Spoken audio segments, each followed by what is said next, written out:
আজ আমরা বাংলার এক খুব পরিচিত লোককথার গভীরে যাব।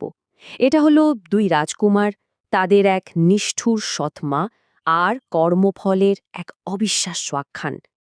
তো চলুন গল্পটা শুরু করা যাক। অনেক বড় বড় গল্পের মতোই এর শুরুটাও কিন্তু একটা রাজ্যকে নিয়ে। তবে এই রাজ্যটা কোনো সৈন্যবাহিনী দিয়ে ভাগ হয়নি, ভাগ হয়েছিল রাজপ্রাসাদের ভেতরের হিংসা আর ঈর্ষা দিয়ে। আর এই যে ভেতরের দ্বন্দ্ব, এখান থেকেই কিন্তু শুরু হয় পরের সব ঘটনা।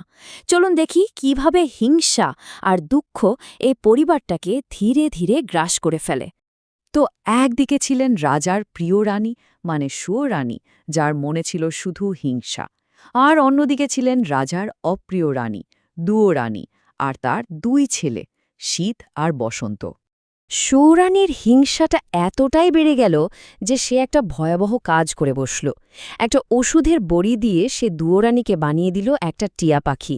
ব্যাস, তাকে রাজ্য থেকে সরিয়ে দেওয়ার এর চেয়ে ভালো উপায় আর কি হতে পারে। তো মা তো চলে গেলেন, মানে টিয়া পাখি হয়ে গেলেন। এরপর ওই মাতৃহীন রাজকুমারদের ভাগ্যে কি ঘটল সেটাই এখন দেখার। মা চলে যাওয়ার পর সৎমায়ের আসল রূপটা বেরিয়ে এলো। অত্যাচার যে কি পর্যায়ে পৌঁছল ভাবা যায় না।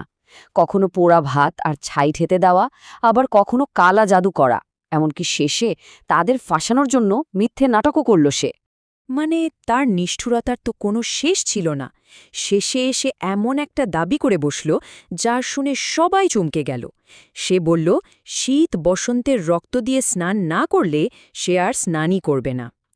এই দাবি শুনে দুর্বল মনের রাজা নিজের ছেলেদেরই মৃত্যুদণ্ডের আদেশ দিয়ে দিলেন। কিন্তু জল্লাদেরও তো মায়া আছে, তাই না? সে তো ছোট থেকে ওদের বড় হতে দেখেছে, তাই সেই কাজটা করতে পারল না। বরং সে ওদেরকে গাছের ছালের পোশাক পরিয়ে গভীর জঙ্গলে পাঠিয়ে দিল, একা আর একেবারে কপর্দক শূন্য অবস্থায়। জঙ্গলে গিয়েই কিন্তু দুই ভাইয়ের ভাগ্য দুটো আলাদা দিকে মোড় নিল, একেবারে যাকে বলে দুই ভিন্ন পথ। শীত একটা রাজকীয় হাতির নজরে পড়ে, নতুন রাজ্যের রাজা হয়ে গেল, আর বসন্তকে খুঁজে পেলেন এক ঋষি। তিনি তাকে বনের মধ্যেই বড় করে তুললেন। অনেকগুলো বছর কেটে গেল, দুই ভাই একে অপরকে প্রায় ভুলেই গেছে। ঠিক তখনই এমন একটা ঘটনা ঘটল যা অজান্তেই তাদের আবার মিলিয়ে দেওয়ার পথ তৈরি করল। বসন্ত তখন যুবক। সে একদিন শুনতে পেল দুটো আশ্চর্য পাখি কথা বলছে গজমতির ব্যাপারে। এই গজমতি হল একটা পৌরাণিক মুক্ত, যা এক রাজকন্যার খুব দরকার। আর এই কথা শোনা মাত্রই শুরু হল বসন্তের এক মহাকাব্যিক যাত্রা। হাতে ঋষির দেয়া ত্রিশূল নিয়ে সে চলল পাহাড় সমুদ্র পেরিয়ে সেই কিংবদন্তির রত্নটা খুঁজে আনতে।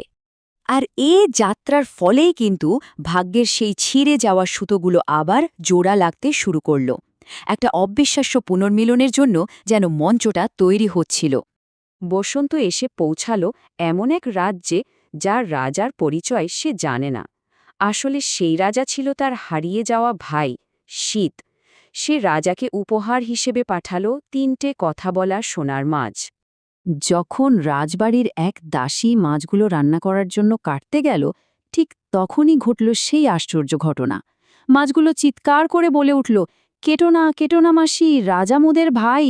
আর এভাবেই দুই ভাইয়ের মধ্যে সেই নাটকীয় পুনর্মিলনটা হল। আর একদিকে যখন দুই ভাইয়ের মিলন হচ্ছে, ঠিক সেই সময় ঘটল আর একটা চমৎকার ঘটনা। সেই টিয়া পাখিটার মাথা থেকে জাদুর বড়িটা ধুয়ে গেল, আর সে ফিরে পেল তার আসল রূপ, তাদের হারিয়ে যাওয়া মা, রানী, দুয়োরানী। শেষ পর্যন্ত গল্পের কর্মফলের চাকাটা যেন একটা পুরো বৃত্ত সম্পূর্ণ করল। যে যেমন কাজ করেছে সে তেমন ফল পেল, ন্যায়বিচার হল, আর পরিবার ও রাজ্যে শান্তি ফিরে এলো। এই প্রাচীন লোককথাটা আমাদের একটা গভীর ভাবনার সামনে দাঁড় করিয়ে দেয়। আমাদের জীবনকে আসলে কোনটা চালায়? আমাদের নিজেদের কাজ, নাকি অন্যের সাথে আমাদের যে মায়ার বাঁধন সেইটা?